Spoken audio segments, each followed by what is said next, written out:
Okay. अब आपने next बोला, तो ये जो है अभी इस तरह से ये जो चैप्टर था ये रिजल्ट खत्म होने के साथ ही ये जो हमारा चैप्टर है ये भी खत्म हो गया है। इलिप्स, इलिप्स चैप्टर जो है हमारा खत्म हो चुका है। किसी बच्चे को किसी पॉइंट में प्रॉब्लम है तो पूछे, किसी भी पॉइंट में प्रॉब्लम है तो पूछे।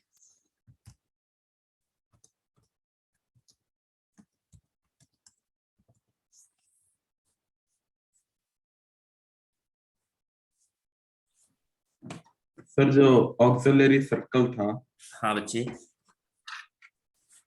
उसमें जो पॉइंट ऑफ इंटरसेक्शन होता है दोनों के उनका कोड्स का, तो फिर वो कैसे फाइंड आउट करता है थीटा वन और थीटा टू से?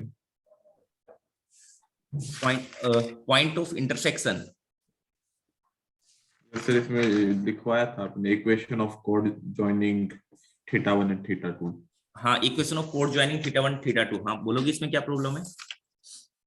सर ये टॉपिक ना मेरे को ना जैसे समझ आपने में नहीं आया, सर्कल के क्योंकि लिए, जैसे आपने सर्कल के लिए किया था ना, सेम वहां से ही याद रखने के लिए बोला था मैंने। ऐसे बोला था अभी कि ये सर्कल है। सर्कल में क्या लिखवाया था आपने? ऐसे याद किया था, एक्स कोस यहाँ पर theta one plus theta two divide by two, ठीक है, प्लस में Y sine theta one plus theta two divide by two, और यहां पर लिखा था मैंने R cos theta one minus का theta two divide by two. Okay, ऐसे लिख लेते हैं, ए बी की फॉर्म में लिख लेते हैं। बस यहां पर आपने क्या करना है, इस ए को नीचे की तरफ लेके गए तो ये क्या बन जाएगा ए, यहां पर भी क्या बन जाएगा ए, ये ए यहां से हट गया। इलिप्स के केस में, सर्कल के केस में तो क्या होता है कि एक ए और बी क्या होते हैं, सेम होते हैं। इसमें सर्कल जो होता है भाई ऐसे होता है ना, सर्कल में तो ऐसे होता है, यानी ये वाली वैल्यू ए है तो ये वाली वैल्यू भी ए होती है। यहाँ पर क्या होता है, उल्टा होता है, ये ऐसे होता है थोड़ा सा, ये थोड़ा ए है इलिप्स की केस में, ये ए है तो ये बी है। तो बस आप क्या करो, ए की जगह पर एक जगह बी कर दो, बस ये याद रखने का तरीका बताया था ऐसे, ठीक सर है। ये वैल्यू सर 20 लिया है क्योंकि एक मेजर एक्सिस होगा तो एक माइनर एक्सिस है। हाँ हाँ हाँ हाँ, इसलिए। तो सर एक्स के नीचे हमेशा मेजर एक्सिस आएगी? क्या कह रहे हो, एक्स के नीचे हमेशा? हाँ, एक्स के नीचे एक्स के आपके पास नीचे में, हमें हाँ हाँ ये ठीक है। ये किसके लिए है? इसके लिए x square divide by A square plus Y square divide by B square is equal to one. तो एक्स के नीचे ए लिखा हुआ है, major axis. Okay sir. Clear? Okay.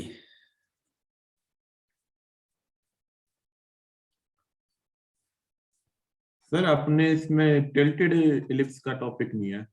Tilted ellipse है ही नहीं, बताया तो था, टिल्टेड वाली चीजें है ही नहीं, ना टिल्टेड पैराबोला है, ना टिल्टेड इलिप्स है, ना हाइपरबोला है। बस मैंने क्या कहा था कि आपसे प्रॉपर्टी लगवा सकता है, प्रॉपर्टी, ठीक है, ओके सर। प्रॉपर्टी लगा सकता है। तो वो प्रॉपर्टी वाली चीजें जो थी वो हमने डील कर ली है। ओके, नेक्स्ट चैप्टर स्टार्ट करते हैं भाई, हाइपरबोला। तो अगर आपको ये चैप्टर जो है ये इंटरलिंक चैप्टर है सारे, सर्कल जहां से मैंने कहा था जनरल रिजल्ट फॉर कॉनिक लिखवाया था वहां से ये आपस में इंटरलिंक हो रखे हैं, ठीक है। तो अगर आप कोई चाहते हो कि मैं सिर्फ एक चैप्टर टाइप का पढूं तो उस टाइप से नहीं होगा आपको। जैसे अगर आप हाइपरबोला को पढ़ना चाहते हो तो आपको इलिप्स आना चाहिए, आपको पैराबोला आना चाहिए, तब जाके आपको हाइपरबोला समझ में आएगा। नहीं तो बहुत सारी चीजें क्या लगेगी, बड़ी जल्दी जल्दी से हो गई है, मतलब ऐसे इस टाइप से लगेगा अगर आपने उनको रिवाइज नहीं किया या उन पर ध्यान नहीं दिया तब, ठीक है। ओके, हाइपरबोला, हाइपरबोला के लिए लिखा आपने सबसे पहले कि जो हम स्टार्टिंग से लिखते आए पैराबोला में भी, इलिप्स में भी, और यहाँ पर भी सेम उसी पैटर्न पर चल रहे हैं। तो लिखा आपने for a 2 degree equation two represent hyperbola. वो हाइपरबोला को कब रिप्रेजेंट करेगी? तो सबसे पहले होना चाहिए डेल की वैल्यू नॉट इक्वल टू 0 होनी चाहिए। दूसरा क्या होना चाहिए, एंड एच स्क्वायर की जो वैल्यू है वो ग्रेटर देन ए बी होनी चाहिए। ओके, इलिप्स के केस में ये लेस देन था बस, और पैराबोला के केस में इक्वल टू था। फिर आपने कहा सेकंड फॉर हाइपरबोला, अगर आप पॉइंट का आप ऐसे कहा था आपने P S divide by P L या P D is equal to, आपने बोला था ई, ये डी क्या होता था, डायरेक्ट्रिक्स, डायरेक्ट पी की डायरेक्ट्रिक्स से डिस्टेंस, और ये एस क्या होता था, फोकस। ई, और ई की वैल्यू इस वाले केस में क्या होनी चाहिए, ई की जो वैल्यू है वो क्या होनी चाहिए, ग्रेटर देन 1 होनी चाहिए। इलिप्स के केस में लेस देन 1 थी, यहां पर क्या होनी चाहिए, ग्रेटर देन 1 होनी चाहिए।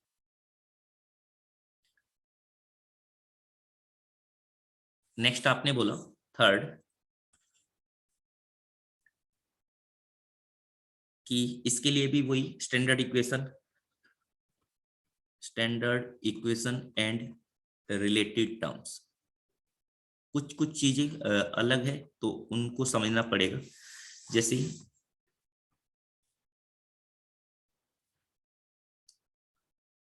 जो इसकी स्टैंडर्ड इक्वेशन आती है वो आपके पास में है ऐसे, x square divide by A square, यहाँ पर माइनस का साइन आ जाता है, वहां पर प्लस का साइन आता है, यहाँ माइनस का, Y square divide by B square is equal to 1। आप इसे ऐसे समझ सकते हो कि बहुत सारे रिजल्ट जो है वो हम इलिप्स वाले रिजल्ट जो है वो इससे ड्राइव कर सकते हैं, इलिप्स से यहाँ पर आ सकते हैं। क्या किया वैसे मैंने, X square divide by A square plus में Y square divide by minus का B square is equal to 1, ये किया हुआ मैंने क्या किया, बी स्क्वायर को रिप्लेस किया हुआ किससे, माइनस बी स्क्वायर से। ओके, तो इसके रिजल्ट यानी कि इसके रिजल्ट का मतलब जैसे इसमें क्या क्या होगा, जैसे मैं टर्म डिफाइन करता हूं सबसे पहले कि ए पॉइंट, ऐसे मैं कहता हूं फोकाई, इसकी फोकाई क्या होगी, तो फोकाई तो सेम ही रहेगी S1 S2 जो इलिप्स के केस में होती थी, AE, 0 plus minus AE, 0। Okay, दूसरा आपने कहा बी पॉइंट डायरेक्ट्रिक्स, तो डायरेक्ट्रिक्स भी क्या रहेगा, सेम ही रहेगा, D1 D2, तो आपके पास हो जाएगा x की value plus minus A by E. Sir एक बार ऊपर करना है। हाँ भी, ठीक है सर।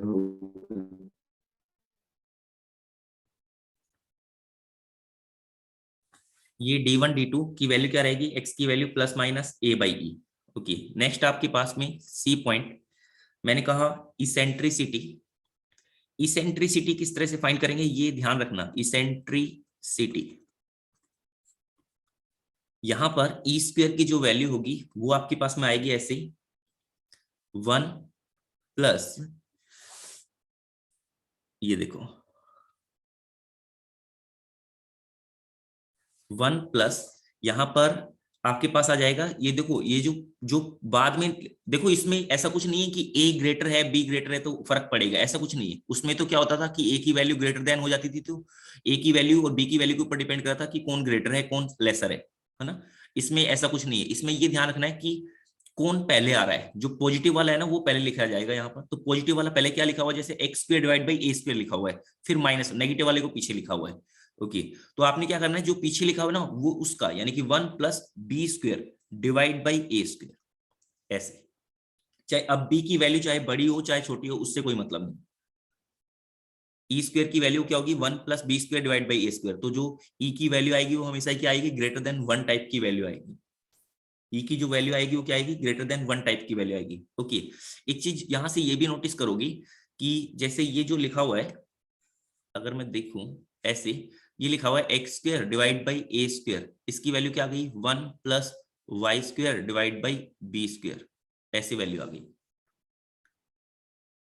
अब इसका मतलब हुआ कि एक्स स्क्वायर की जो वैल्यू आई, ठीक है, वैसे ही दिखाने के लिए बता रहा हूँ बस एक बार, Y plus 1 plus Y square divide by B square, तो अब आपने कहा कि जो x की वैल्यू आ रही है वो क्या है, a से तो ज्यादा टाइप की है, क्योंकि a में a स्क्वायर में क्या कुछ ऐड कर रहे हो, यहाँ पर आप सब्ट्रैक्ट नहीं कर रहे हो, कुछ ऐड कर रहे हो, यानी कि जो x की वैल्यू आएगी, y की कोई भी वैल्यू पुट करो उसके कोरस्पॉन्डिंग जो x की वैल्यू निकल कर आएगी वो आपके पास में क्या आएगी, ग्रेटर देन a टाइप की वैल्यू आएगी। यानी कि इसका जो ग्राफ बनेगा ना उसमें ग्राफ जो होगा वो x की वैल्यू माइनस a से लेकर a के बीच में कोई ग्राफ नहीं मिलेगा आपको। मेरी बात को समझे या नहीं समझे, इस वाले पॉइंट को समझे आप, कि इसका जो ग्राफ बनेगा वो माइनस ए टू ए के बीच में कोई ग्राफ नहीं बनेगा। Yes sir. शुभम कहां पर हो भी, संध्या,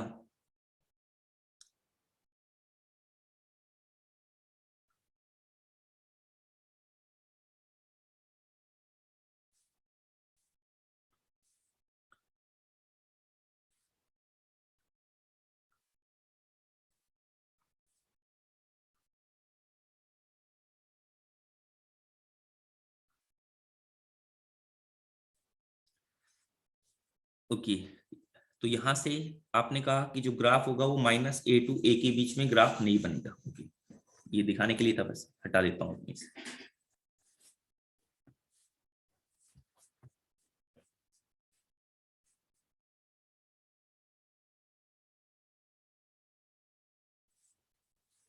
इसेंट्रिसिटी की वैल्यू वो कैसे बताई मैंने? अगर आपके पास ऐसे लिखा हुआ है x² divide by a² minus का y² divide by b² is equal to 1, तो यहाँ पर इसेंट्रिसिटी की जो वैल्यू आएगी वो आएगी 1 plus b² divide by a²। बच्चों अगर मैं कहता ऐसे लिखा होता कि y² divide by x² minus में y² divide by a² minus में x² divide by b² is equal to 1, अगर किसी ने ऐसे लिखा हुआ है तो इसमें e² की जो वैल्यू आती है वो क्या है, जो पीछे लिखा है ना उसका 1 plus b² divide by a² हो जाता। इस वाले केस में ये हो जाता। यानी क्लियर हुआ? ये वाला पॉइंट आएगा यहाँ पर, जो बाद में लिखा होता है वो ऊपर आएगा, यहाँ पर जो बाद में लिखा होता है वो ऊपर आएगा, चाहे एक बड़ा हो चाहे एक छोटा हो।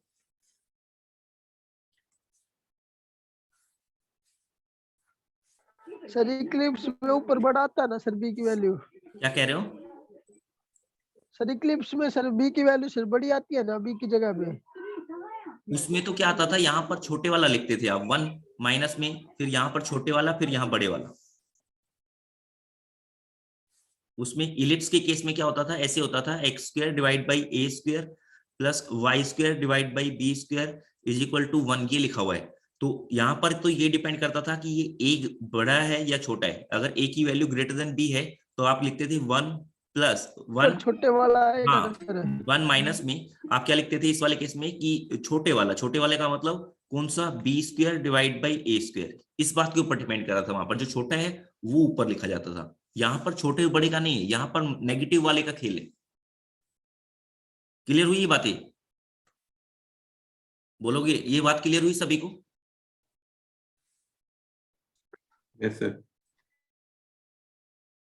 ठीक है मनीत, क्लियर हुआ?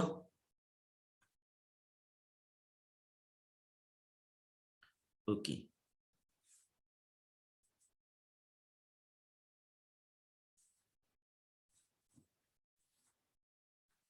ये इसेंट्रिसिटी की वैल्यू होगी। अब इसको आप वही सब चीजें लिख सकते हो कि वहां पर क्या होता था, जैसे a² e² की जो वैल्यू होती थी वो क्या होती थी, ऐसे a² माइनस का b² आता था, यहाँ पर प्लस में आ जाएगा। इसे ही लिख रहे हो आप, इसी को लिख रहे हो इस तरह से। ओके, b² की जो वैल्यू आ गई वो क्या आ गई, a², मतलब आपने अगर ये याद रखा हुआ है तो b² की वैल्यू फाइंड कर सकते हो, a² ऐसे करके।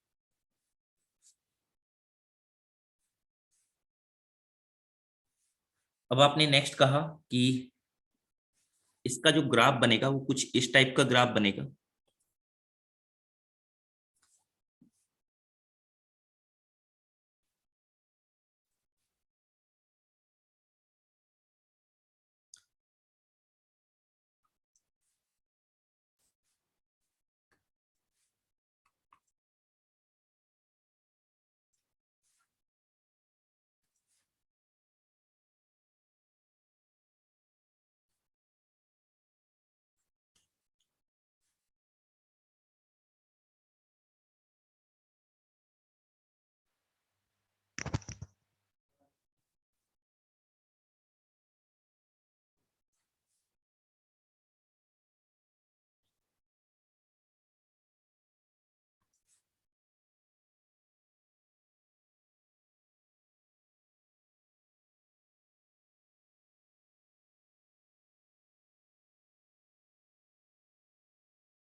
इस टाइप से इसका ग्राफ बनेगा।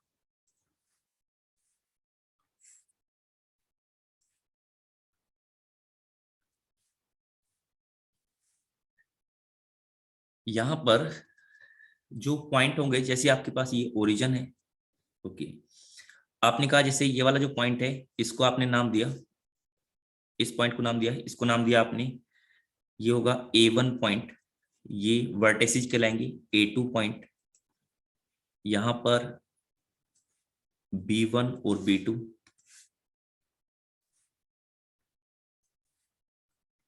B1 पॉइंट, यहां पर B2 पॉइंट। अब देखो वहां पर आप क्या बोल रहे थे, मेजर एक्सिस माइनर एक्सिस, यहां पर थोड़ा सा नाम चेंज हो जाएगा इनका। मेजर एक्सिस की जगह क्या बोलूंगा मैं, बोलूंगा ट्रांसवर्स एक्सिस। क्या बोलूंगा, ट्रांसवर्स एक्सिस। और ये फोकस हो जाएंगे इनकी। आपने कहा जैसे ये S1 है, ये आपके पास में S2, और ये जो लाइन होगी, ये जो आपके पास में दो लाइनें हैं, इनको बोलते हैं एसिम्पटोट्स। क्या बोलते हैं, एसिम्पटोट्स। ये जो है, ये जो आपके पास में हाइपरबोला होगा, ये हमेशा एसिम्पटोट्स का मतलब इनको अप्रोच कर रहा होगा, इन्हें कभी भी कट नहीं करेगा। ठीक है, आप कह सकते हो कि इनफाइनाइट के ऊपर ये जाकर इस पर टेंजेंट बन जाएंगे, आप ऐसे बोल सकते हो क्रूडली। बट ये इसे टच नहीं करेगा, कहने का मतलब तो ये है। ठीक है, देखो यहाँ पर जैसे जैसे जैसे आप आगे चलते जाओगे, ये जो डिस्टेंस है ये कम होती चली जाएगी, ये वाली जो डिस्टेंस है ये कम होती चली जाएगी। ठीक है, ऐसे आप बोल रहे हो, बट ये टच नहीं करेगा। तो ये क्या, इनको क्या बोलते हैं, ऐसी लाइनों को बोलते हैं एसिम्पटोट्स।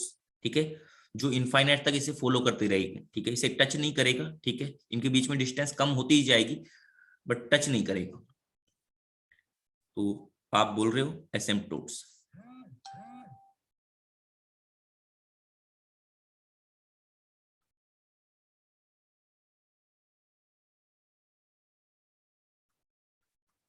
एसिम्पटोट्स।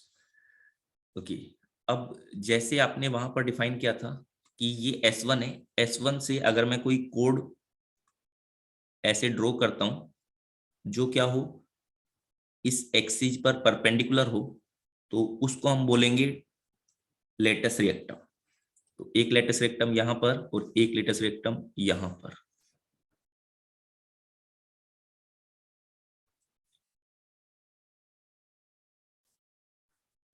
तो एक लेटस रेक्टम यहां पर हो जाएगी।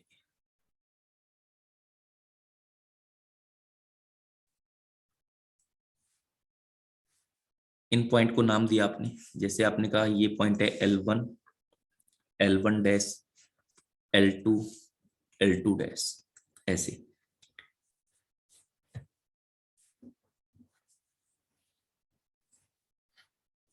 और ऐसे ही यहां पर कहीं पर कोई लाइन होगी, ये कोई लाइन होगी A/E टाइप की, x इक्वल टू A/E, और यहां पर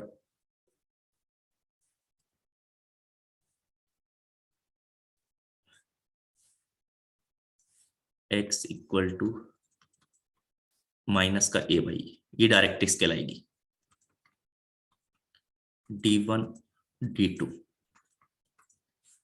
और इन पॉइंट के कोऑर्डिनेट अगर आपको लिखने हो तो आप ऐसे लिख सकते हो कि ये वाला पॉइंट क्या आ जाएगा, जैसे वहां पर लिखा था सेम उसी टाइप से, ये आपके पास हो जाएगा माइनस का A,0, ये आपके पास हो जाएगा A,0, ये आपके पास में AE,0, ये आपके पास में माइनस का AE,0।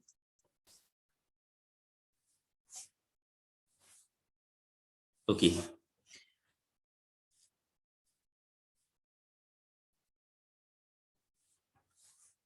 आपने लिखा इसमें कि क्या क्या टर्म रहेगी यहाँ पर। यहाँ वहां पर जैसे हम मेजर एक्सिस माइनर एक्सिस बोल रहे थे, यहाँ पर नहीं बोलेंगे, यहाँ पर हम बोलेंगे transverse axis. Transverse axis, transverse axis का मतलब हो गया कि जे ऐसा एक्सिस जिसके ऊपर फोकस लाई कर रहा हो, फोकल एक्सिस। फोकल एक्सिस जो होगा उसी को हम क्या बोलेंगे, ट्रांसवर्स एक्सिस करेंगे। Is called transverse axis T, that is, इस वाले केस में क्या बन गया, एक्स एक्सिस। एक्स एक्सिस का मतलब y equal to 0 line. Okay, ये हो गया ट्रांसवर्स एक्सिस। तो अगर मैं कहता हूं एंड्स ऑफ ट्रांसवर्स एक्सिस, तो वो क्या हो जाएंगे, एंड्स ऑफ टी, वो आपके पास हो गया A1, A2। Ends of T का मतलब होगा कि एंड्स ऑफ टी का मतलब हुआ A1, A2। ठीक है, ये क्या आ गई, प्लस माइनस A,0। वर्टेसिज बोलते हैं इनको, वर्टेसिज भी। ओके, वर्टेसिज क्या क्या हो गए, A1, A2, B1, B2, ये क्या कहलाएंगे, वर्टेसिज कहलाएंगे। लेंथ कितनी हो गई यहाँ पर, लेंथ ऑफ ट्रांसवर्स एक्सिस वो ही सेम, लेंथ ऑफ टी वो कितनी रहेगी, 2a।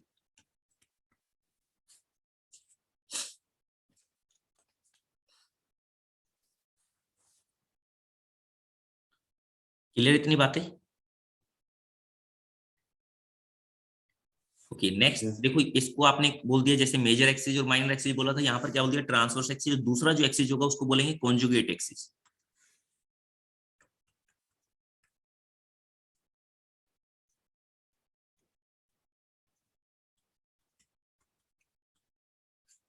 कॉन्जुगेट एक्सिस का मतलब होगा परपेंडिकुलर बाइसेक्टर ऑफ फोकी, उसको हम क्या बोलेंगे, is called C conjugate axis. या आप ऐसे कह दो, जो ट्रांसवर्स एक्सिस नहीं है, दूसरे वाला जो एक्सिस है उसको क्या बोल देंगे, कॉन्जुगेट एक्सिस।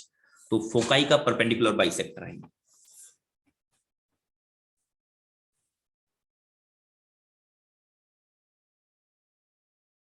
तो इसमें भी वही सब चीजें कि एंड्स ऑफ सी ए वो क्या होंगे, B1 B2 होंगे। B1 B2 की वैल्यू वो आपने लिखी हुई है, एंड्स ऑफ सी ए वो क्या हो गया आपके पास, B1 B2। ठीक है, उनके कोऑर्डिनेट लिखने हैं तो वो भी लिख सकते हो 0 ± B टाइप से। लेंथ ऑफ सी ए क्या हो जाएगी, 2B। लेंथ ऑफ सी ए वो आपके पास कितनी होगी, 2B। इक्वेशन क्या हो गई, इक्वेशन हो गई है x = 0। ठीक है, यानी कि y एक्सिस।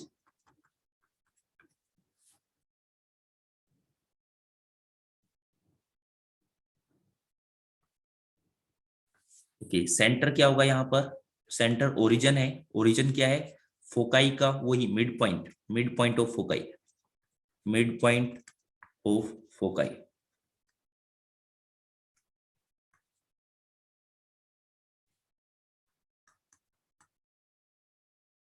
फोकाई, या फिर ऐसे ही बोल सकते हो कि वर्टेसिस जो है उनका मिड पॉइंट, वर्टेसिस का मिड पॉइंट वो भी आपके पास में सेंटर ही है। ओके, अगर मेरे को ये लिखना हो कि जैसे हमने वहां पर लिखा था कि एंड्स ऑफ लेटस रेक्टम वो लिखने हो, तो वो भी सेम ही आएंगे, L1 L1 डैश, ठीक है, L2 L2 डैश, ये वाले पॉइंट लिया अभी हमने। तो इनके कोऑर्डिनेट क्या आएंगे, वो सेम ± AE ± B² / A।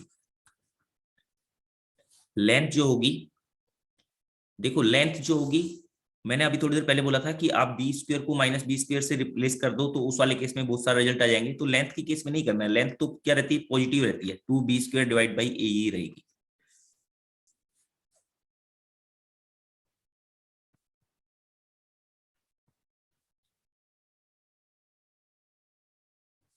अगर मैं ऐसे, मैं वहां पर मैंने एक टर्म डिफाइन की थी, ऑक्सिलरी सर्कल।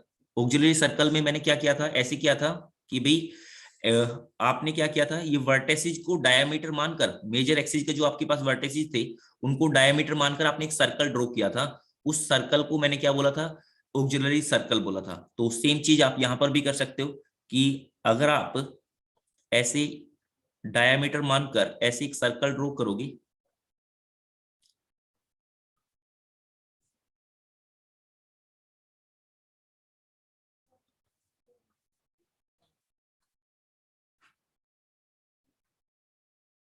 तो ये आपके पास में क्या बन जाएगा, ऑक्सिलरी सर्कल बन जाएगा,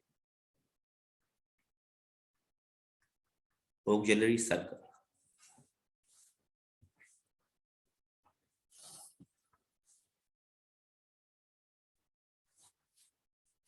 अब वहां पर मैंने एक कहा था कोरस्पोंडिंग पॉइंट, ठीक है, थीटा इसेंट्रिक एंगल होता था, तो मैंने बोला था कि कोरस्पोंडिंग पॉइंट फाइंड किया था आपने, कि आपने सीधा परपेंडिकुलर ड्रॉ कर दिया था इस सर्कल से इलिप्स पर, और वो आपके पास कोरस्पोंडिंग पॉइंट आ गया था। तो इस वाले केस में ऐसा कुछ नहीं है, ठीक है। इस वाले में हाइपरबोला में ये थोड़ा सा मुश्किल है, ये वाला जो कंसेप्ट है थोड़ा मुश्किल है, एक बार समझना, एक बार मैं ट्राई करता हूँ, समझ में आए तो एक बार, ठीक है। वैसे ऐसा क्वेश्चन वगैरह तो नहीं आएंगे, बट फिर भी मैं एक बार बता देता हूँ। आपने कहा ऑक्सिलरी सर्कल,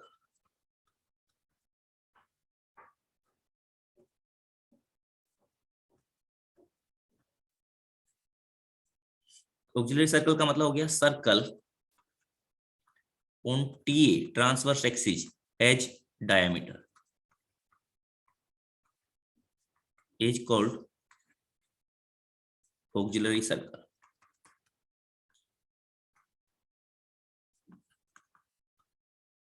सर्कल AC, इसकी इक्वेशन क्या बन जाएगी ऐसे, x square plus Y square is equal to a square type से। ये आपके पास में क्या बन जाएगी, इसकी इक्वेशन बन जाएगी।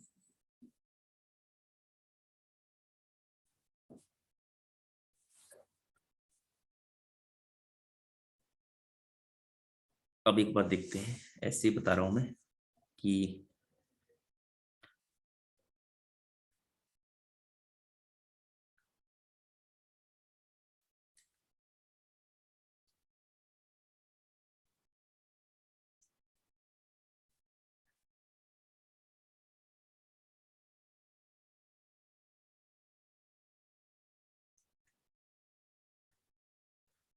ये आपने ऐसे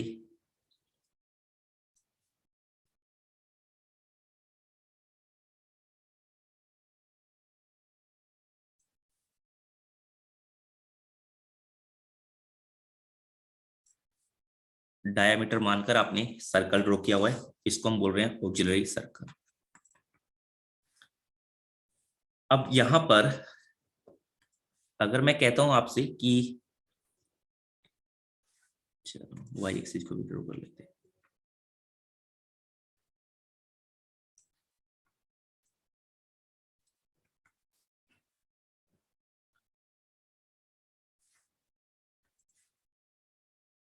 मैंने क्या किया कि यहां पर कोई एक पॉइंट है P, तो इसके कोरस्पोंडिंग पॉइंट हाइपरबोला पर कहां पर होगा वो डिटरमाइन करना। इलिप्स के केस में तो क्या करते थे, आप ऐसे करते थे कि ये आपके पास इलिप्स है और ये आपके पास सर्कल था, ये आपके पास में सर्कल था, तो आप क्या करते थे ऐसे कि यहां पर सर्कल के ऊपर जो कोई आपके पास थीटा एंगल बनाया हुआ था, तो उस पर आप ऐसे परपेंडिकुलर ड्रॉप कर देते थे, ये कोरस्पोंडिंग पॉइंट आ जाते थे आपके पास P और Q। ये पॉइंट P है तो ये Q, ये आ गया था आपके पास ऐसे। बट इस वाले केस में ऐसा नहीं है। इस वाले केस में देखो क्या किया आपने, ये जो P पॉइंट है यहां से आपने एक टेंजेंट ड्रॉ किया,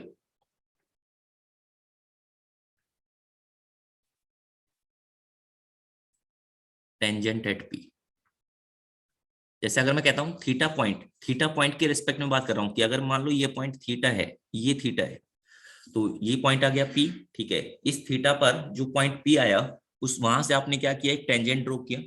इस टेंजेंट ने एक्सिस को जहां पर कट किया, एक्सिस को जहां पर कट किया, मान लो आपने आपके पास एक्सिस को कट किया है Q पॉइंट पर, ओके। तो यहां इस Q पॉइंट से मैंने क्या किया, ऐसे परपेंडिकुलर ड्रॉप किया। तो परपेंडिकुलर ड्रॉप करने का मतलब परपेंडिकुलर तो ऊपर भी आ सकता है और नीचे भी आ सकता है। हाँ, आपने ऐसे परपेंडिकुलर ड्रॉप किया।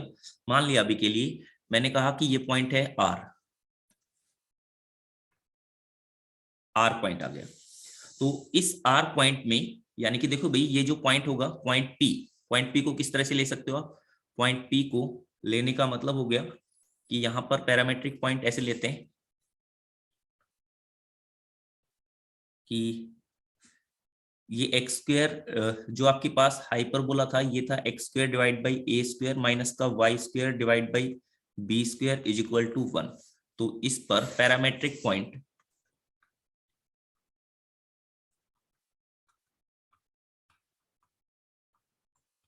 वो ऐसे लेते हैं, A secant theta comma B tan theta. तो अगर इसमें पुट करोगे A secant square theta minus में B square tan square theta, तो वो किसके इक्वल आ जाएगा, 1 के इक्वल आ जाएगा। ये पैरामेट्रिक पॉइंट लेते हैं, ओके। तो अगर मैं कहता हूं कि ये पॉइंट R जो है, तो ये कहां से आया, एक बार के लिए चलो ये भी समझा देता हूं। मैंने कहा कि ये जो वैल्यू है, ये वैल्यू को अगर आपने A लिया हुआ है, ठीक है, ये वैल्यू को आपने A लिया हुआ है, तो ये अगर टेंजेंट है तो 90 डिग्री का एंगल बना रहा है, 90 डिग्री का एंगल बना रहा है। और ये यहां से लेकर यहां तक की जो वैल्यू आएगी OQ, इस ट्रायंगल में OQ की वैल्यू क्या आ जाएगी, OQ की जो वैल्यू आएगी वो आपके पास आएगी, ये A ये थीटा 90 डिग्री और थीटा को मिलाने वाली साइड बेस, तो ये क्या हो गया आपके पास में 90 डिग्री के बिल्कुल सामने हाइपोटेन्यूस, तो ये हाइपोटेन्यूस यानी कि ये जो वैल्यू आएगी आपके पास आ जाएगा ए सीकेंट थीटा। ठीक है, ए सीकेंट थीटा आपके पास वैल्यू आ गई। क्लियर? यहां तक की बातें सबको क्लियर है? थोड़ा सा ट्रिकी है, एक बार के लिए समझा आपने। Yes sir. आपने कहा ये ऑक्सिलरी सर्कल पर आपने कोई पॉइंट लिया, ठीक है, पॉइंट लेने का मतलब जैसे ये ए डिस्टेंस है तो आपने पॉइंट लिया, ठीक है, इस पॉइंट पी से आपने टेंजेंट ड्रॉ किया, टेंजेंट ड्रॉ किया तो अगर ये एंगल थीटा है तो ये ओक्यू की वैल्यू क्या आ गई, ए सीकेंट थीटा। मैंने इस पर क्या किया, परपेंडिकुलर ड्रॉ किया, यानी कहने का मतलब आपके पास ये जो पॉइंट आर आएगा ये क्या आएगा, ए सीकेंट थीटा। तो यहाँ पर क्योंकि भाई ये वैल्यू यहां से लेकर यहां तक की वैल्यू क्या है, ए सीकेंट थीटा, ये A secant theta comma zero type का पॉइंट है, तो इस पूरी लाइन पर क्या रहेगी, एक्स की वैल्यू सेम ही रहेगी, ए सीकेंट थीटा। वाई की वैल्यू के लिए मैंने क्या किया, इसको इसमें पुट किया, इसमें पुट किया तो आपके सर? हाँ भाई सर आपने ये जो परपेंडिकुलर ड्रॉप किया है ये आर पॉइंट पे किया है या क्यू पे किया है? क्यू, सॉरी एक मिनट भाई, ये जो है ऐसे किया मैंने, ये क्यू पॉइंट पर मैंने ऐसे परपेंडिकुलर ड्रॉप किया है, क्यू पॉइंट पर ऐसे परपेंडिकुलर ड्रॉप किया है, तो ये क्या रहेगा, ए सीकेंट थीटा। अब आपने कहा ए सीकेंट थीटा को आपने इस इक्वेशन में पुट किया, हाइपरबोला की इक्वेशन में, तो उसके कोरस्पॉन्डिंग आपके पास में क्या निकल कर आएगा, उसके कोरस्पॉन्डिंग आपके पास निकल के आएगी किसकी वैल्यू, वाई की वैल्यू, वाई की वैल्यू क्या आ जाएगी, plus minus b tan theta. तो ऊपर है, ये पॉइंट ऊपर लाई कर रहा है इसलिए मैंने बी टेन थीटा ले लिया, बट ये इतना भी आसान नहीं है कि मैं ऐसे पॉइंट ले लूं, क्योंकि पॉइंट तो कभी ये जो है ये थीटा की वैल्यू के ऊपर एक्चुअली डिपेंड करेगा कि आपने प्लस लेना है माइनस लेना है क्या लेना है, ठीक है। तो ये जो है मतलब समझाने का मतलब मैं ये बोला कि ये पॉइंट पी है और पॉइंट आर है, ये कोरस्पॉन्डिंग पॉइंट होंगे, ये पॉइंट पी और आर जो है ये कोरस्पॉन्डिंग पॉइंट हो गए। अभी कोई बच्चा ये आर्ग्यू कर सकता है कि सर आपने ऊपर की तरफ क्यों लिया, नीचे की तरफ ले लेते तो माइनस टेन थीटा आ जाता, हाँ भी आ जाता, वो भी आ जाता, बट वो कैसे आएगा वो मैं अभी बता रहा हूं। मैंने कहा point P and R are called corresponding point,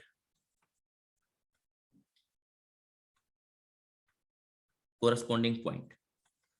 okay, देखो अगर ये थीटा की वैल्यू, देखो इस वाले डायग्राम में देख रहे हो तो थीटा की वैल्यू क्या 90 डिग्री से कम दिख रही है आपको, फर्स्ट क्वाड्रेंट में दिख रही है, फर्स्ट क्वाड्रेंट में दिख रही है, तो आपके पास में जो पॉइंट होगा वो क्या होगा, ए सीकेंट थीटा। फर्स्ट क्वाड्रेंट में तो सीकेंट थीटा भी पॉजिटिव, टेन थीटा भी पॉजिटिव, इसका मतलब आपके पास पॉइंट जो आएगा वो कहां पर आएगा, देखो पॉइंट आर पे ही आएगा, फर्स्ट क्वाड्रेंट में आएगा, फर्स्ट क्वाड्रेंट में आना चाहिए, इसलिए मैंने क्या लिया, बी टेन थीटा लिया था, माइनस टेन थीटा नहीं लिया था। ओके, अब आपने कहा कि अगर ये पॉइंट पी, ये थीटा जो है, theta is, if theta is in first quadrant, ठीक है, ऐसे क्वेश्चन आने के यहां से बड़े कम चांस रहते हैं, ठीक है, बट फिर भी मैं बता ही दे रहा हूँ, if theta is in first quadrant, अगर ये थीटा फर्स्ट क्वाड्रेंट में लाई कर रहा है तो उस वाले केस में जो पॉइंट होगा ना हाइपरबोला पर, वो कहां पर लाई करेगा, A secant theta B tan theta लिया हुआ आपने पॉइंट, तो जो पॉइंट होगा then point on hyperbola is in first quadrant, is in first quadrant में होगा। अगर थीटा की वैल्यू आपके पास में सेकंड क्वाड्रेंट में चला गया, थीटा सेकंड क्वाड्रेंट में जाने का मतलब कि कोस थीटा तो यानी सीकेंट थीटा पॉजिटिव हो गया और टेन थीटा जो है वो नेगेटिव हो जाएगा, तो उस वाले केस में, सेकंड वाले के केस में जो पॉइंट होगा वो आपके पास में कहां पर जाएगा, थर्ड क्वाड्रेंट में। If theta is in second quadrant then point on hyperbola वो कहां पर चला जाएगा, हाइपरबोला इज इन, अगर ये सेकंड है तो यहां पर is in third quadrant and vice versa, third quadrant, और अगर यहाँ पर थर्ड क्वाड्रेंट होगा ये सर ये सेकंड, क्या है सर, ये जो सर लाइन पे अंडरलाइन की है सर, ये फर्स्ट है या सेकंड क्वाड्रेंट? ये फर्स्ट है, ये फर्स्ट है, ये सेकंड है। अगर थीटा आपके पास में थर्ड क्वाड्रेंट में है तब आपके पास जो पॉइंट होगा, पॉइंट ऑन हाइपरबोला, वो कहां पर जाएगा, सेकंड क्वाड्रेंट में चला जाएगा, उल्टा हो जाएगा। अगर थीटा फोर्थ में है तो पॉइंट भी फोर्थ में रहेगा, देन पॉइंट वो भी कहां पर, फोर्थ में। आप ऐसे बोल रहे हो कि जैसे अभी आपने ये पॉइंट लिया था,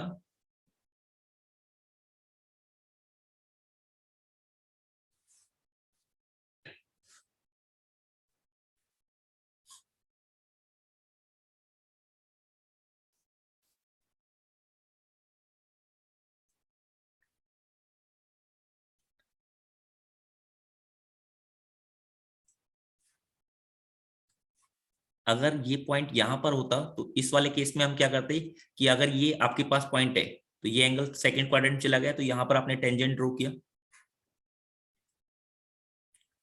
टेंजेंट ड्रॉ किया, टेंजेंट ड्रॉ करने के बाद आपने क्या किया, इस पॉइंट से एक परपेंडिकुलर ड्रॉ किया, तो ये क्या जाएगा, ऐसे नीचे की तरफ जाना चाहिए, तो ये पॉइंट जो होगा ऐसे लाई करेगा,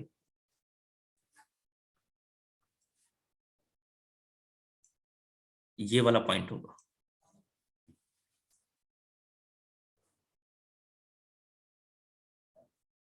और अगर थर्ड में होगा तो सेकंड में लाई करेगा ऊपर, ऐसे लेना है, ठीक है। तो ये याद रख लोगे आप, इस तरह से लेने होते हैं कि फर्स्ट वाले केस में फर्स्ट वाला, सेकंड वाले केस में थर्ड वाला, थर्ड वाले केस में सेकंड वाला, फोर्थ वाले केस में फोर्थ वाला ही चलेगा।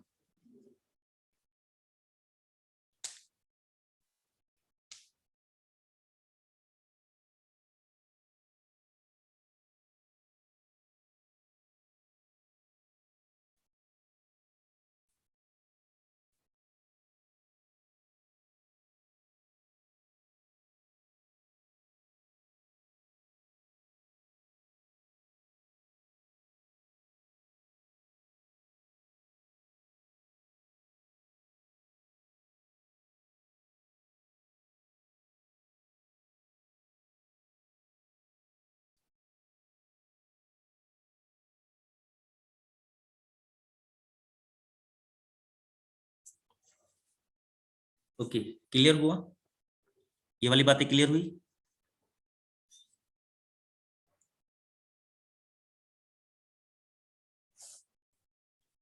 देखो भी ये कैसे आया एक बार के लिए बता देता हूं। जैसे आपने कहा फर्स्ट क्वाड्रेंट में है, अगर मान लो ये है सीकेंट थीटा की वैल्यू, थीटा की वैल्यू क्या है फर्स्ट क्वाड्रेंट में, समझ पाओ तो अच्छी बात, नहीं तो सीधे सीधे याद रखा, फर्स्ट क्वाड्रेंट में है तो सीकेंट थीटा वो भी पॉजिटिव आ गया, और टेन थीटा वो भी आपके पास में क्या आ गया, पॉजिटिव।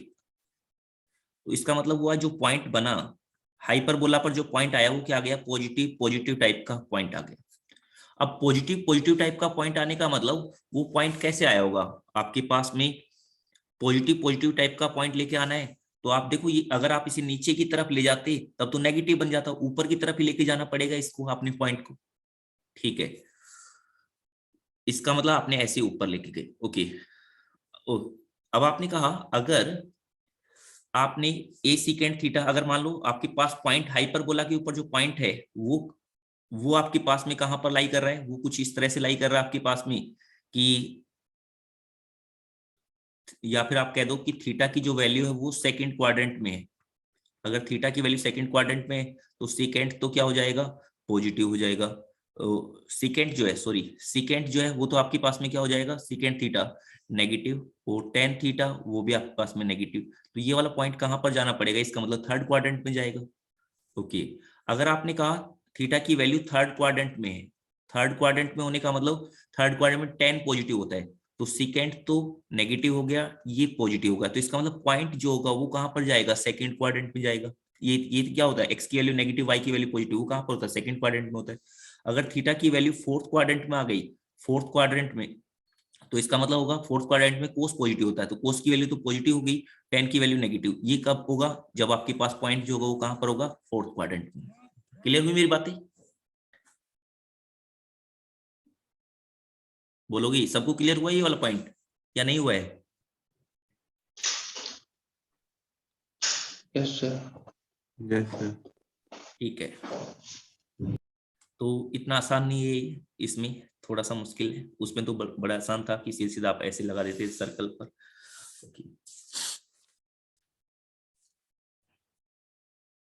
नेक्स्ट आपने कहा, नेक्स्ट पॉइंट फोकल डिस्टेंस।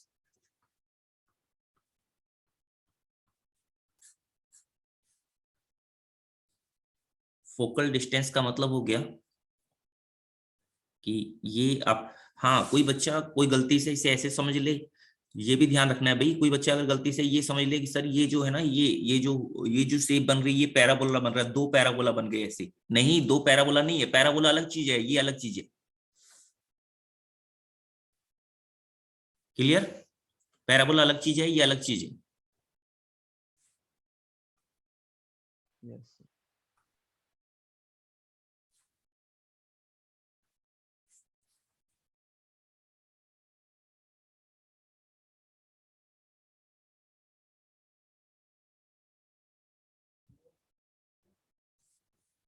अब आपने कहा फोकल डिस्टेंस, फोकल डिस्टेंस का मतलब हुआ ये आपके पास में ऐसे लिखा हुआ है, ये पॉइंट है S1, ठीक है, इसकी ये S1 फोकस है और ये आपके पास पॉइंट P है, और ये आपके पास में कोई डायरेक्ट्रिक्स है, तो चलो मैं इसको डायरेक्ट्रिक्स बोल देता हूँ, ये आपके पास डायरेक्ट्रिक्स है, x की वैल्यू a/e, ऐसे a/e है, तो e की वैल्यू तो ग्रेटर देन 1 है उस वाले केस में। ओके, तो अब आपने कहा कि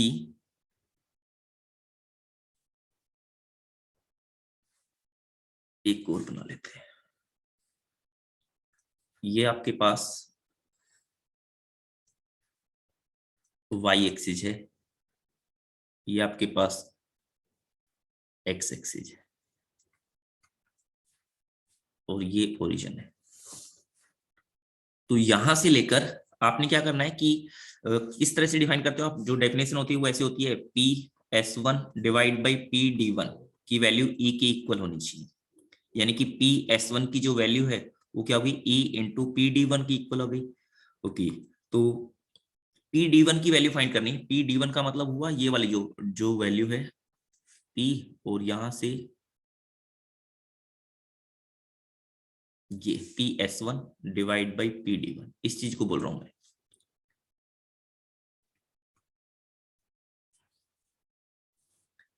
ओके, P/D1 की वैल्यू फाइंड करने का मतलब कैसे फाइंड करेंगे, देखो भाई आपने कहा यहां से लेकर यहां तक की जो वैल्यू है वो कितनी है, x की वैल्यू a/e है ना, तो ये वैल्यू कितनी आ गई है, a डिवाइड बाई e आ गई है। ओके, अब इससे आगे यहां से लेकर यहां तक की जो वैल्यू होगी वो आपने बतानी है कि P/D1 की वैल्यू आपने बतानी, तो P/D1 की वैल्यू को आप क्या लिख सकते हो, ऐसे लिख सकते हो कि यहां से लेकर यहां तक की जो वैल्यू है वो किसके इक्वल होगी, x coordinate of point P के इक्वल होगी। तो x coordinate of point P में से आप a/e को सब्ट्रैक्ट कर दो, तो क्या रह जाएगी, ये डिस्टेंस रह जाएगी। क्लियर हुई मेरी बात या नहीं हुई अभी? P/D1 की वैल्यू, P/D1 का मतलब ये वाली जो वैल्यू है, ये ग्रीन वाली जो वैल्यू है, ये किसकी इक्वल हो गई भाई, xp में से आप a/e को हटा दो, तो आपने कहा e इंटू में x coordinate of point P में से a/e को आपने सब्ट्रैक्ट कर दिया, तो ये आ गया आपके पास में e इंटू में xp प्लस में नहीं माइनस में a, ऐसे आ गया।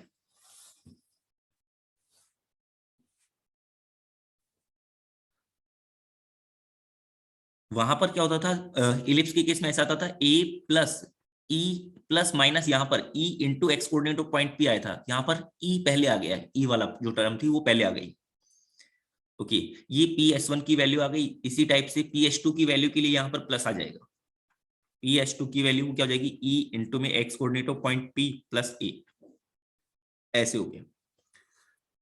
तो आपने कहा भाई ये वाला जो पॉइंट है ये ध्यान रखा आपने कि उसमें क्या आता था ऐसे, तो इसका मतलब हुआ हाइपरबोला के केस में, फॉर हाइपरबोला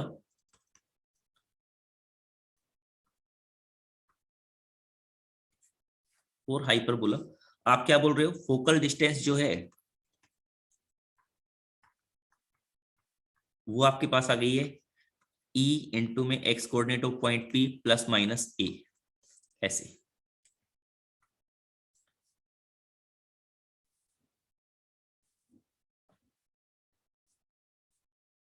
क्लियर, मेरी बातें क्लियर हुई?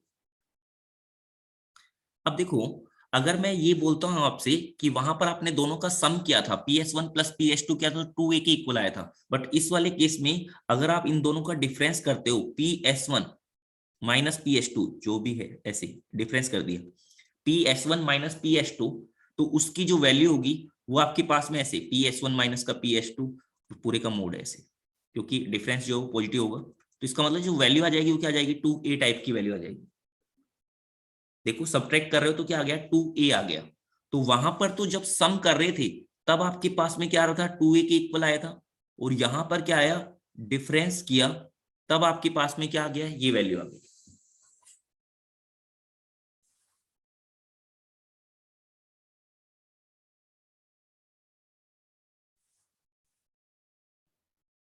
सर ये पॉइंट सेम होना चाहिए। क्या कह रहे हो, पॉइंट, हाँ पॉइंट P जो है वो सेम है भाई। पॉइंट पे हाँ पॉइंट P जो है वो बिल्कुल सेम है, जैसे आपने कहा ये एक हाइपरबोला है, ये हाइपरबोला है, तो इस पॉइंट की यानी इस पॉइंट P की आप S1 से डिस्टेंस और ये S2 से डिस्टेंस, ऐसे इनका डिफरेंस देख रहे हो तो वो 2A के इक्वल आ रहा है। सर ये पॉइंट पे हाइपरबोला पे लैग करना चाहिए। हाँ ये पॉइंट P क्या पर लाई कर रहा है, हाइपरबोला के ऊपर लाई कर रहा है। क्लियर हुआ। सर ये सेम केस तो सर पैराबोला में था, जहाँ पे ई की वैल्यू अगर हम 1 रख दें तो वही बन जाएगा। E की वैल्यू 1 रख देंगे तो पैराबोला बन जाएगा नहीं।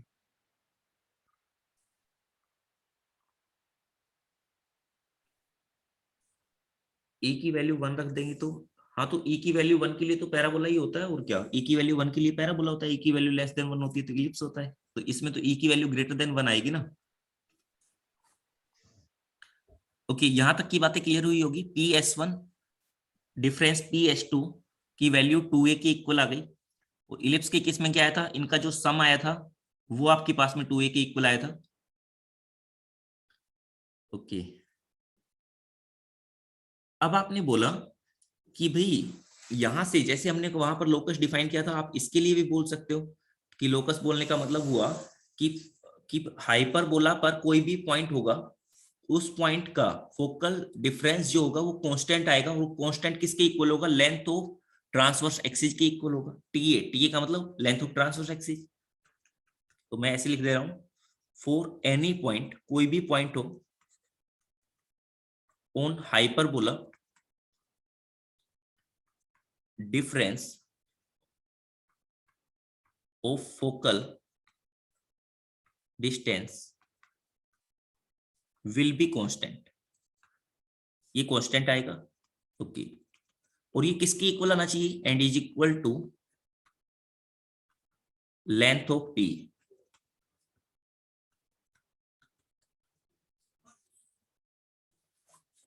लेंथ ऑफ टी के इक्वल आ गया।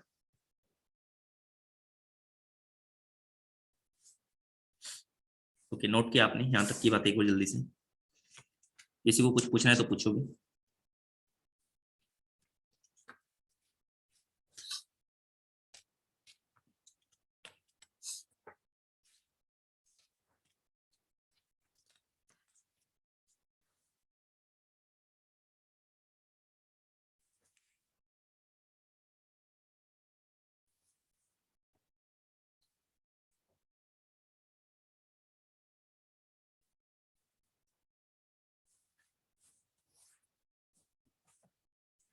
ओके तो अब इसके लिए देखो हम क्या क्या चीज ध्यान रख सकते हैं कि भाई देखो ये हाइपरबोला, अगर मान लो P कोई एक पॉइंट है, P कोई भी एक वेरिएबल पॉइंट है, तो उसका दो पॉइंट से डिफरेंस कांस्टेंट आ रहा हो, तो इसका मतलब पॉइंट P जो होगा वो कहां पर लाई करेगा, हाइपरबोला पर लाई करेगा। बट उसमें क्या कंडीशन होनी चाहिए, उसमें कंडीशन ये होनी चाहिए कि उन दोनों का बीच का जो डिफरेंस है वो 2A के इक्वल, 2A के इक्वल होने का मतलब हुआ कि ये आपके पास में है, ये कोई पॉइंट है, तो ये पॉइंट है ए, ये पॉइंट है, जैसे मैं कहता हूं ये पॉइंट है ए और ये ए डैश, तो ये वाली जो लेंथ है ये कितनी आ रही है, 2A के इक्वल। ये वाली जो लेंथ है ये आपके पास में कितनी आएगी, ए के बीच की जो लेंथ आएगी वो आएगी आपके पास 2A।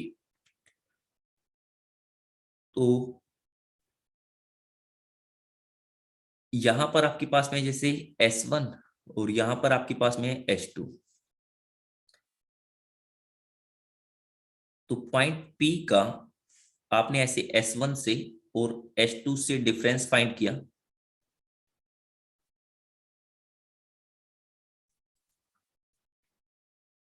एक बार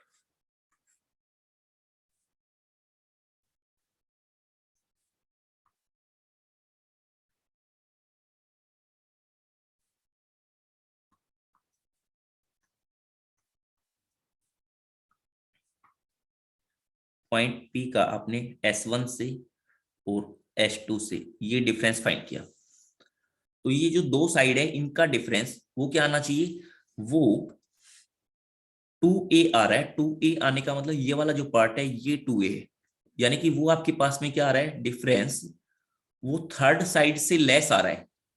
थर्ड साइड से लेस आ रहा है। थर्ड साइड कौन सी, S1 S2, उससे कम आना चाहिए। अगर कम आ रहा है तो उस वाले केस में क्या हो जाएगा, ये हाइपरबोला बन जाएगा। ये पॉइंट P का जो लोकस होगा वो क्या आ जाएगा, हाइपरबोला आ जाएगा। तो आपने इसे लिखा ऐसे करके। भाई मेरी बात को समझे या नहीं समझे अभी, कि ये जो डिफरेंस आया, डिफरेंस कितना आया, 2a आया। 2a कितना हो गया, S1 S2 से कम हो गया ना। S1 S2 के बीच ये जो थर्ड साइड है कौन सी, S1 S2, इससे कम हो गया। ठीक है, यस सर। तभी ये ट्रायंगल बनेगी।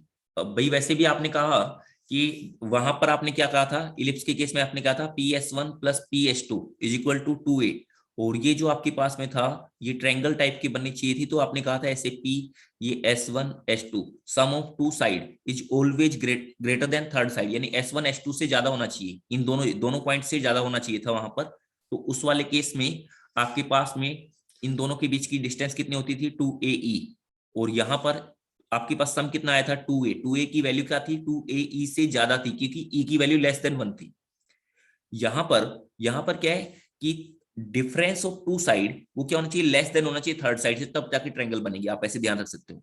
तो लेस होना चाहिए, यानी कि जो दो पॉइंट है S1 S2 उनसे उनके फोकस जो है, यानी कि A और B तो क्या बन जाएंगे, फोकस बन जाएंगे। जैसे मैं बोलता हूं ऐसे, ऐसे लिखा देता हूं। मैंने कहा नोट डाल के लिखा,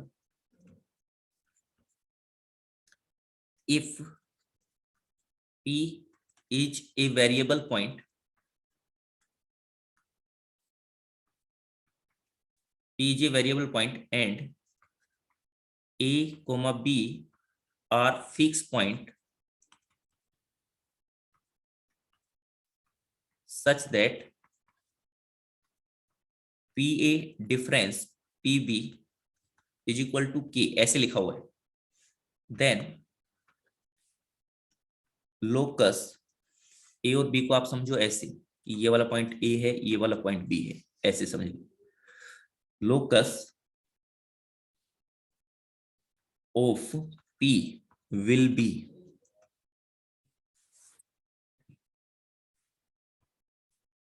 देखो क्या क्या केस हो सकते हैं। ऐसा होगा, फर्स्ट पॉइंट हाइपरबोला,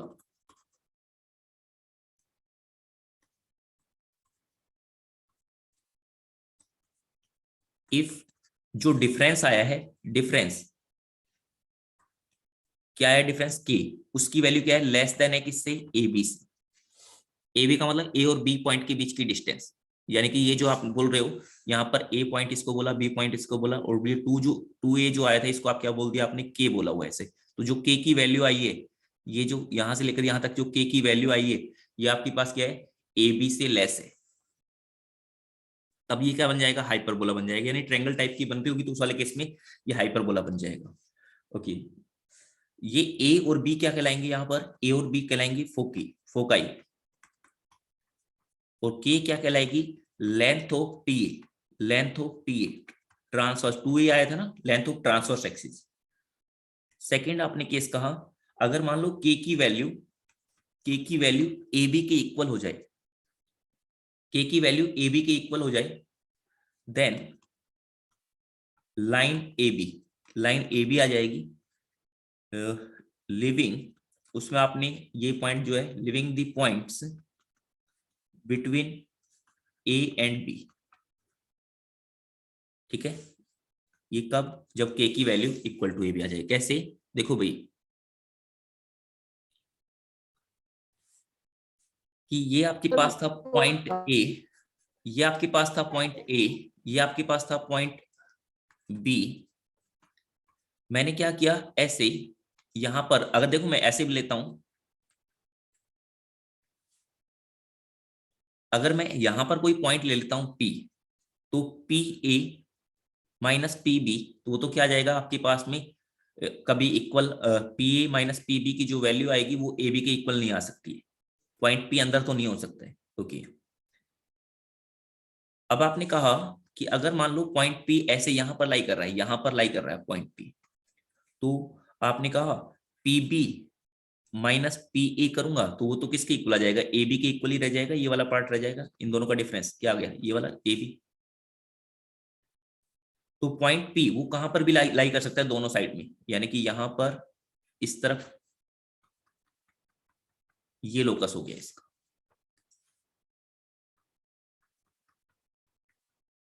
या फिर इसी तरह से यहां पर भी लाई कर सकता है अपोजिट साइड में ऐसे। तो यहां पर भी जब आप P B minus P A करोगे, यहां पर मान लो आपने कहा ये पॉइंट यहां पर है, तो ये वाला डिस्टेंस माइनस में ये वाला डिस्टेंस किसके इक्वल आएगा, ए बी के इक्वल ही आ जाएगा। तो थर्ड केस कहा आपने कि अगर मान लो के की value less than A B हो जाए, तब वो आपके पास में कभी भी नहीं, सॉरी, के की जो वैल्यू है वो ग्रेटर देन ए बी हो जाए, तो ऐसा कभी पॉसिबल नहीं हो सकता, not possible.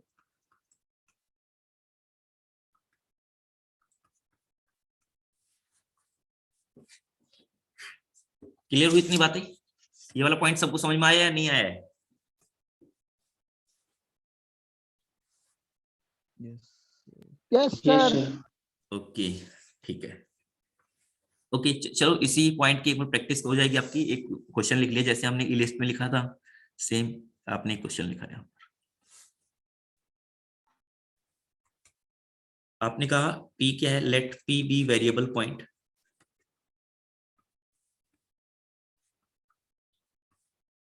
Such that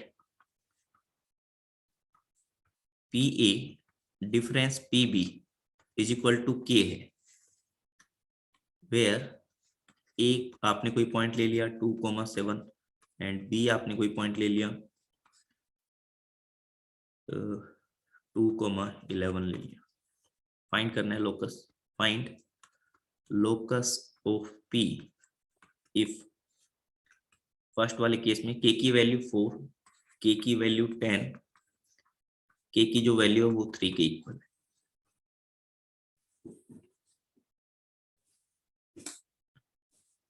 locus find करोगे,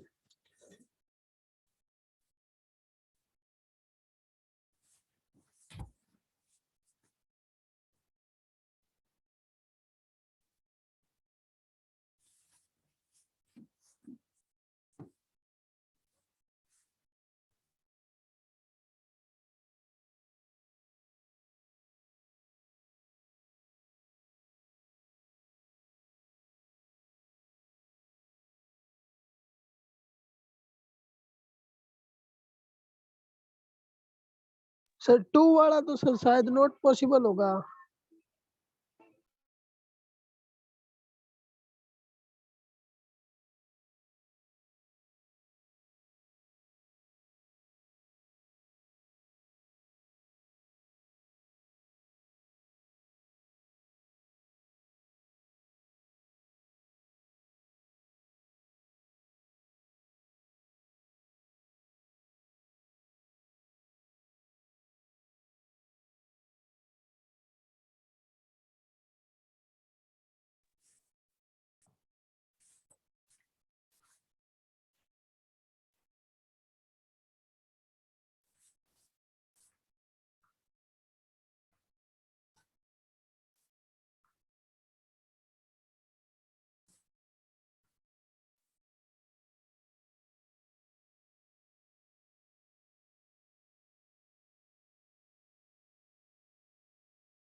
हो गया भी?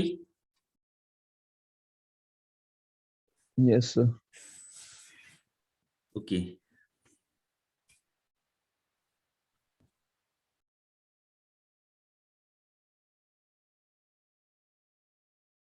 मीनाक्षी तुम कहाँ गए हुए हो?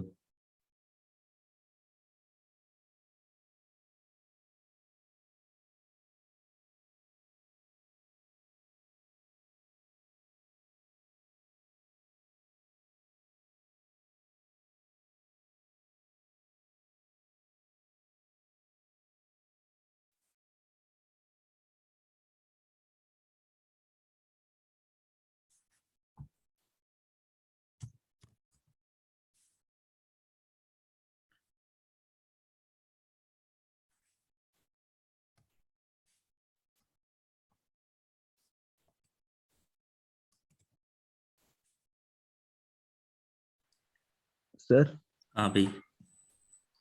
इन्हीं क्वेश्चन के सर जो ये क्वेश्चन दिया सर, इसमें एक गिवन होगा क्या, पी पॉइंट इलिप्स पे है या फिर हाइपरबोला पे है? नहीं नहीं, वो तो फाइंड करना है ना खुद आपको। यही तो कह रहे हो आप, पी ए डिफरेंस पी भी अगर आपके पास कांस्टेंट आ जाता है तो उसके बाद चेक करना आपने कि ए बी के बीच की डिस्टेंस, तब वो ऐसे थोड़ी ना बताया जाएगा किस पे, वो तो पूछा हुआ है आपसे कि इसका लोकस क्या होगा। यही तो क्वेश्चन है। Sir straight line. सेकंड वाला गलत है।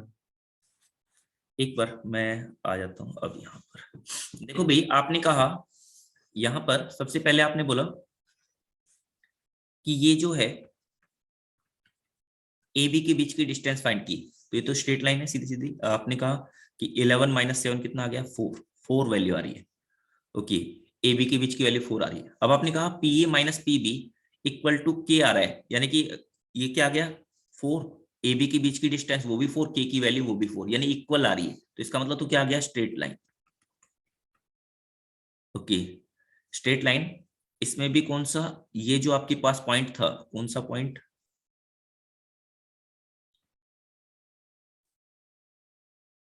एक्स की वैल्यू यहाँ पर आपने कहा 2,7 है और यहाँ पर आपने कहा 2,11 है।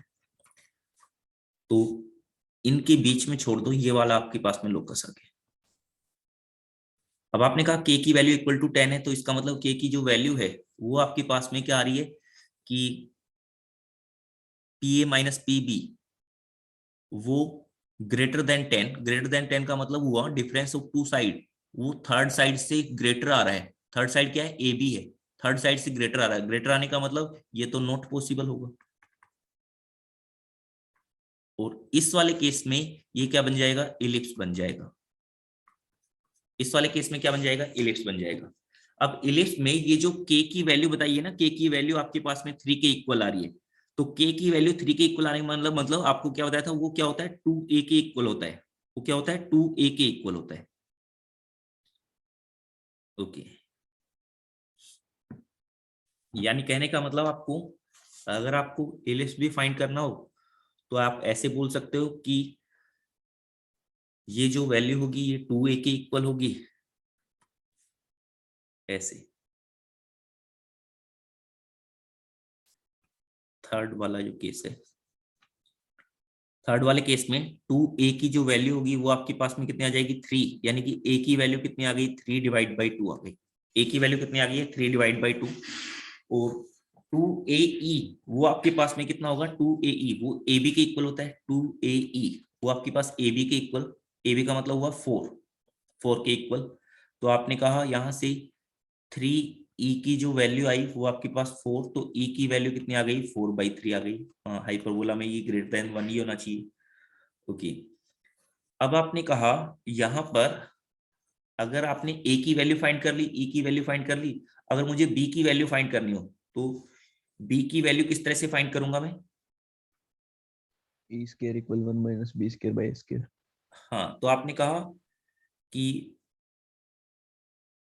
ऐसे ई स्क्वायर की जो वैल्यू होगी वो आपके पास होगी कि 1 plus B square divide by A square.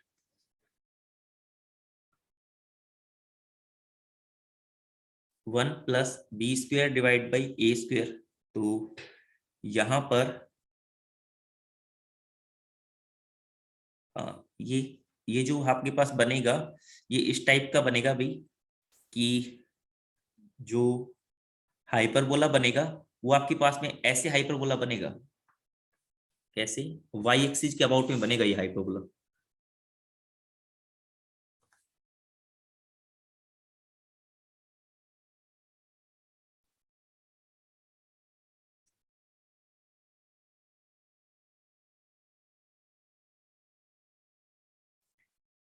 ऐसे करके कुछ हाइपरबोला बन रहा होगा, नहीं हाँ ऐसे करके आपके पास हाइपरबोला बन रहा होगा। अब आपने कहा कि यहां से आपने ई की वैल्यू पता है, ए की वैल्यू पता है, तो बी की वैल्यू भी फाइंड की। तो बी की वैल्यू आपने कहा यहाँ पर वैल्यू पुट कर दी, तो ये कितना हो गया 16 डिवाइड बाई 9, और यहाँ पर 1 प्लस में B square divide by A square का मतलब 9 डिवाइड बाई 4। यहाँ से आपने बी की वैल्यू फाइंड की, कितनी आई है बी की वैल्यू? √7/2। बी स्क्वायर की जो वैल्यू आएगी, बी स्क्वायर की वैल्यू यानी कि 7/4, 7/4। ये आपके पास 7/4 आ गया। अब देखो ये जो पॉइंट होगा, ये पॉइंट कितना होगा 2,11 होगा। ये वाला जो पॉइंट होगा ये कितना होगा 2,7 होगा। तो सेंटर इनका मिड पॉइंट होगा, सेंटर का मतलब हो गया सेंटर सी, वो कहां पर लाई करेगा 2,9 पर लाई करेगा। यहां से ऐसे आपके पास लाइन जा रही है।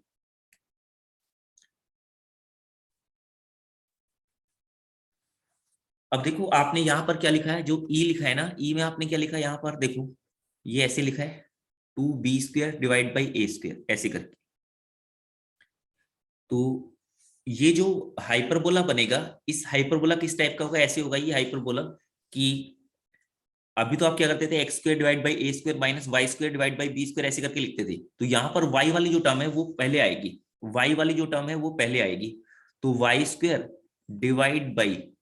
डिवाइड बाई देखो ये आपने इन दोनों के बीच की डिस्टेंस जो है इसको आपने ये लिया हुआ है, क्या लिया हुआ है, इन दोनों के बीच की डिस्टेंस को 4a, 2a की वैल्यू आपने लिए तो y² के नीचे जाएगा ये y² डिवाइड बाई यहाँ पर 9/4 आएगा, प्लस में x² डिवाइड बाई यहां पर आपके पास में क्या आएगा x² डिवाइड बाई b² जाएगा। देखो x² डिवाइड बाई b² वाली टर्म कौन सी है 7/4 इज इक्वल टू 1। अभी थोड़ी देर पहले बताया था मैंने, e² की जो वैल्यू लिखनी होती थी वो क्या लिखते हो आप, कि ये जो पीछे जो लिखा होता है जिसके साथ नेगेटिव साइन लिखा होता है उसको ऊपर लिखते हो आप 1 प्लस ये, है ना, ऐसे लिखते हो। क्लियर हुई मेरी बात या नहीं हुई है?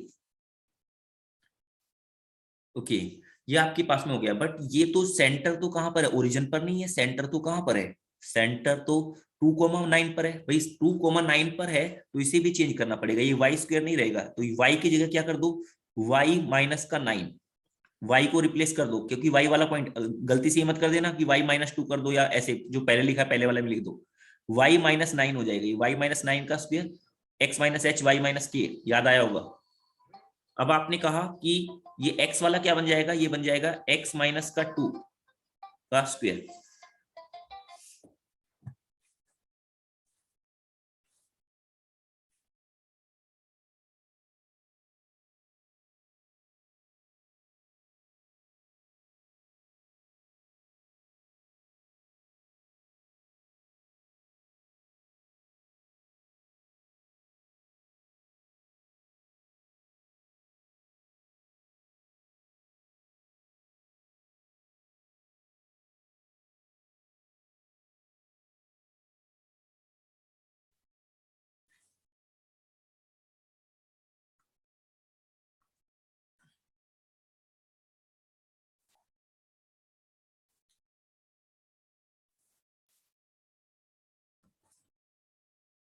ओके ये वाली बात जो है क्लियर हो गई भी, ये कैसे लिखा मैंने समझ में आया?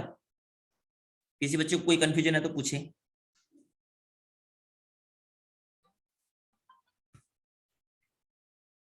हेलो मैम, मैं क्लास में हूँ अभी, मैं करता हूँ आपको।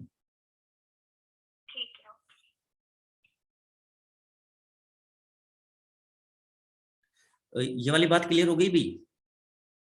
सर ये इसमें x और y को आपने चेंज क्यों किया, ये दोबारा बता दो। भाई देखो मैंने कहा ये जो है ना, ये हाइपरबोला जो बन रहा है, ये हाइपरबोला कहां पर बन रहा है, ये बन रहा है आपके पास में y एक्सिस के अबाउट में बन रहा है, क्योंकि ये फोकस है ना, a और b आपके पास फोकस आए हुए हैं। ये 2 7 और फोकस को मिलाने वाली जो लाइन होती है वो क्या होती है, ट्रांसवर्स एक्सिस होती है, ठीक है। तो इसका मतलब आपके पास जो हाइपरबोला बनेगा वाई एक्सिस के अबाउट में बनेगा। इतनी बात क्लियर हुई? Yes sir. अब उसके बाद हमें क्या लिखते हैं, देखो हमने यहाँ पर लिख दिया 2a मैंने ऐसे लिख दिया 2a इक्वल टू 3 है, 2a इक्वल टू 3 है, तो a की जो वैल्यू आएगी वो कितनी आ गई, 3/2 आ गई। ओके, अब फिर मैंने कहा 2ae को मैंने लिख दिया e की वैल्यू 4/3। तो मैंने ऐसे बताया कि अगर आपने ये 2a लिख दिया, 2a का मतलब आपने ये वाली जो वैल्यू ली हुई है ये आपने 2a ली हुआ है, तो e स्क्वायर की जो वैल्यू लिखते हैं वो हम कैसे लिखते हैं, ऐसे लिखते हैं। इसका मतलब देखो जो आपके पास अगर आप ऐसे लिखते हैं ना, x square divide by a square minus का y square divide by b square is equal to 1, तो इस वाले केस में जो आपके पास हाइपरबोला बनेगा वो ऐसे बनेगा। हाइपरबोला कैसे है, ऐसे है, ऊपर की तरफ है। ऊपर की तरफ वाले केस में क्या लिखना पड़ेगा, ये जो है y वाली जो टर्म है वो पहले लिखी जाएगी, y square divide by a square, ऐसे जो भी कुछ लिखना है। अब मैंने तो क्या लिखा है कि a का मतलब जो आपने मेजर एक्सिस लिखा है ना, वो यहाँ पर जो ट्रांसवर्स एक्सिस लिया हो वो यहाँ पर आएगा, पहले आएगा ट्रांसवर्स एक्सिस। तो ट्रांसवर्स एक्सिस आपने क्या ले लिया, ये 3a, तो यहाँ पर क्या लिख दिया आपने, y square divide by a square minus में यहाँ पर x square divide by b square is equal to 1। Clear हुई मेरी बातें? अब ये इसका यस मतलब सर। ये जो है ये TA बन रहा है। TA का मतलब आपके पास में ये किसके नीचे आएगा, y square divide by a square के नीचे आएगा, y स्क्वायर के नीचे आएगा ये। क्लियर? छोटा या बड़ा होने से कोई फर्क नहीं पड़ता है। आप ऐसे बोल रहे हो कि यहां पर जो लिखा जाता है ना, इसमें जो लिखा जाता है ये कौन सा लिखा जाता है, ये ट्रांसवर्स एक्सिस वाला लिखा जाता है, ट्रांसवर्स एक्सिस वाला। और यहां पर जो लिखा जाएगा वो कॉन्जुगेट एक्सिस वाला लिखा जाएगा। क्लियर? हाँ बच्चे बोलोगे क्लियर हुआ या नहीं हुआ है? हो तो यस गया सर। सर, 15 मिनट ऊपर भी हो गया सर क्लास को। 15 मिनट ऊपर हो गए क्या? सर सारा ब्रेक ही खत्म हो गया सर। तुमने ब्रेक बताया खत्म क्यों हो गया नहीं? सर हमारा। सर आपने सर हमें बताया भी था सर। चलो ठीक है ठीक है ठीक है, कोई बात नहीं। तो कोई नहीं, फिर क्लास को ओवर करते हैं। ये वाला क्वेश्चन सबको क्लियर हो गया होगा, तो ठीक है आज की क्लास को यहाँ पर ही खत्म कर रहे हैं। मुझे तो लगा 1:45 तक है, 2 घंटे की सर क्लास है। होमवर्क होमवर्क में आप जो है 2 DTS जो है आगे सोल्व कर लोगे, ठीक है, 2 DTS आगे सोल्व कर लोगे, और 2 DTS आगे सोल्व कर लोगे। तो आपका अभी एक बार मेरे को ये भी बता दोगे कि आपकी DTS डिस्कस नहीं हुई है काफी टाइम से, तो वो DTS कहाँ तक की DTS डिस्कस नहीं हुई, मतलब क्या क्या पार्ट रह गया है? सर्कल का रह गया है मेरे हिसाब से, है ना? कॉनिक का भी रहता है सर। कोनिक का तो डिस्कस ही नहीं हुआ है अभी तक कुछ। Yes sir. सर अभी इलस्ट्रेशन दिया ना बस कोनिक की। हाँ इलस्ट्रेशन आपने सारी करनी है। चलो ठीक है भाई, आज के लिए इतना ही करेंगे, टाटा बाय। नहीं सर और ले तो ले